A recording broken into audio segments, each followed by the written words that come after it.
Who are the most traded players in CBS sports leagues? We'll tell you right now on FFT Express.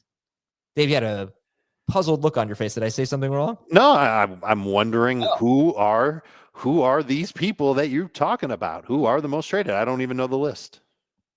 Yeah, it's a pretty interesting list. It's not guys that I would necessarily be trading for, or maybe even trading away. They're kind of holds to me, but it's DeAndre Hopkins, number 1. Tyrone Tracy Jr., number 2. Kareem Hunt, number 3. How about that? That's an interesting list. Hopkins, Tracy, Kareem Hunt. I think in the case of Tracy, people are trying to sell high off the big game that he just had against Carolina, thinking that he is unlikely to do that again, especially with all the changes that might be coming down the line for the Giants offense. Plus, they're on a bye, so that makes sense. I think people are kind of panic selling on Kareem Hunt because of the news that Isaiah Pacheco is going to be activated. We know that Pacheco is on the way back. We don't know when it's going to happen, and we don't know to what extent he will play. Is he going to come back and immediately get 15 carries a game? We talked about this on the main show. He broke his leg. So coming back from that, I don't even know if you can expect Isaiah Pacheco to be the same guy.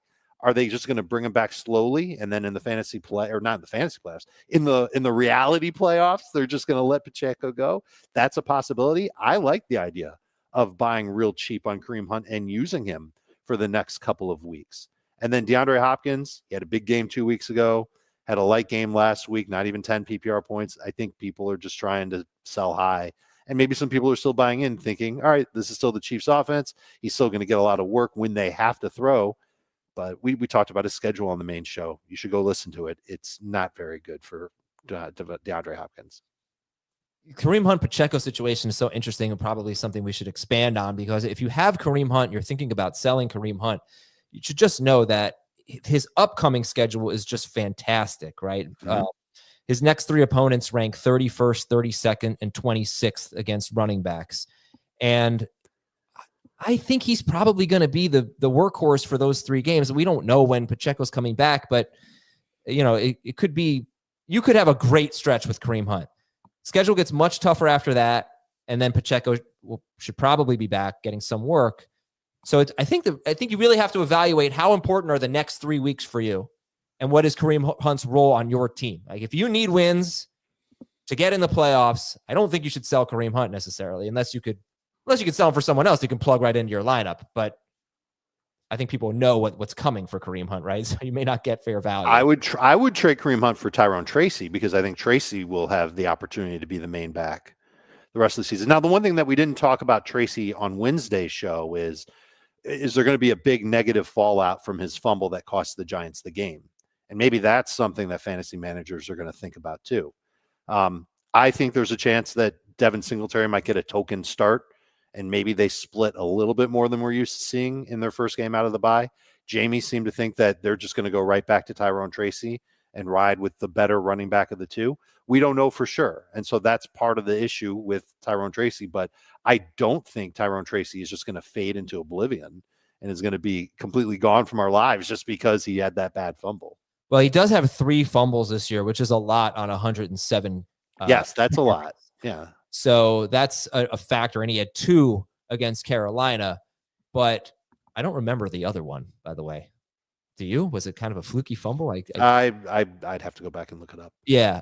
So it's something to keep in mind, but you got to think like a 2-win team playing Devin Singletary over Tyrone Tracy, I think would be malpractice, right? Like, you got to see what you got in the young guy here and let him go. Singletary is not part of their future, but I see your point. 3 fumbles on 107 carries is not something that we should just completely ignore. That's bad.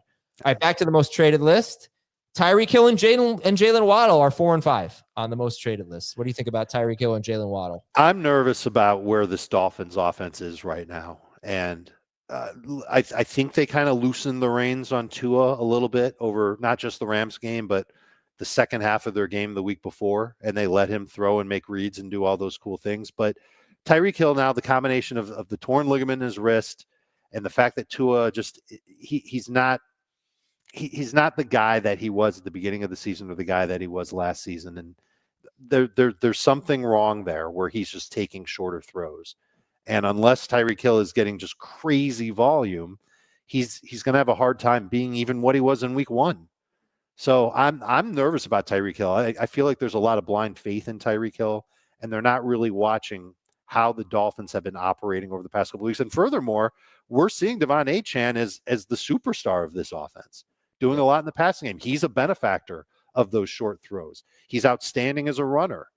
He's overcoming what's basically a slightly below average offensive line. Maybe it's worse than that. Depends on your perspective. But I think that Achane is the easiest guy to roll with in Miami. That's not breaking news.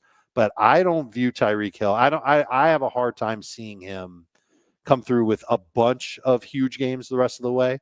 He could have a big game this week against Vegas. And then after that, it could be, just, the emoji of the chart going straight down.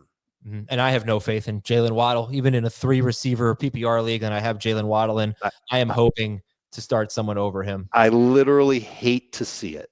And, I've had this stat now. I don't know exactly what it is, but you know what the track record is. It's bad for Jaylen Waddle when he's on the field with Tua, Achane, Hill. This goes back to last year. I think he has one game with 15 plus PPR, and it's not a ton of games because Tua's missed time and Achane's missed time, but it just continues to be a factor. And he got off to such an amazing start against the Rams. 2 catches for 55 yards on the first drive. He had one more catch for 2 yards the rest of the game. Frustrating. He's a talented wide receiver, but talent only goes so far when you're not getting the ball a lot. All right, we're going to take a break and finish up talking about the most traded list on FFT Express. And one more guy to talk about here, just someone that Dave is high on as a buy low, is Nick Chubb. He's 7th on the most traded list. Nick Chubb. Chubb, Josh Jacobs, and Bucky Irving are 3 running backs that I think you could go in and try and trade for. And Jacobs will cost you the most. I think Irving and Chubb might not cost you that much, but Cleveland coming out of their bye, Chubb healthier. All right, he's gotten his legs back under him. Think about training camp and how long it takes somebody to get into football shape. Okay, Chubb has had that now. And he should be in a better place, and his offensive line should be in a better place for him to be maybe a little bit more explosive because he hasn't been that explosive, and certainly to get a lot of opportunities as the Browns try and take some work off of Jameis Winston's shoulders. I think this matchup against New Orleans is the perfect time to let Nick Chubb go. And just Bucky Irving passes the eyeball test as a runner compared to Rachaad White. That's just from watching the film. White's obviously going to have a role splitting some of that rushing down work and playing a lot of passing downs. And to this point, Rachaad White has dominated on 3rd downs and near the goal line. I wonder if that changes a little bit. We have seen Bucky have some success at the goal line, even without locking into that role. Maybe that flips coming out of the bye. And I love the schedule for Tampa coming up. So Bucky's somebody that I'm trying to target and trade on the cheap. I'm going to read a few questions from Anton here. Before you read the question from Anton, just the contingency upside with Waddle in the event that Tyreek Hill decides to rest the wrist. Yeah. And now Waddle is the number 1 wide receiver. That would be extremely appealing to me. That would be a little appealing to me, but their offense just stinks. They throw the ball 5 yards in the air. It doesn't stink, but it's so frustrating. I'm pretty sure they have the lowest, with 2 anyway, the lowest air yards per pass attempt in football. Mm-hmm. So, but yeah, the target per route run rate will go sky high if there's no Tyreek Hill. Should I trade Mason for Algier? I'm fine with that. I'm not even convinced that Jordan Mason's the number 2 running back. He was the second guy up last week after McCaffrey, but rapid fire. Garendo played too. I'm sorry. No, I didn't tell you. So I'll tell you. Go ahead. Yeah, Algier makes sense. All right. Rapid fire here from Travis. Traded Brian Thomas Jr. and Marvin Harrison Jr. for Pickens and Pitts. I like it. Good. Should I trade Gibbs for Josh Jacobs and Brock Bowers? I'm good with that too, but that's because I'm bullish on Jacobs. I tried trading Bucky Irving for Cade Otton last week, and the guy said no. Okay. Well, I think you're going to be happy that he said no. The fried wraps at the Mount Kisco Diner are incredible. You have to try one. Okay, I will. Should I try to trade? Let's see. Should I trade? Okay, here we go. Should I trade Tyreek Hill for Puka Nacua and Mark Andrews? Yes. Oh, what? Yes. Straight up for Puka would be just fine. Would be awesome. All right, we're out of here, folks. Thanks so much for watching and listening. We'll talk to you tomorrow on FFT Express.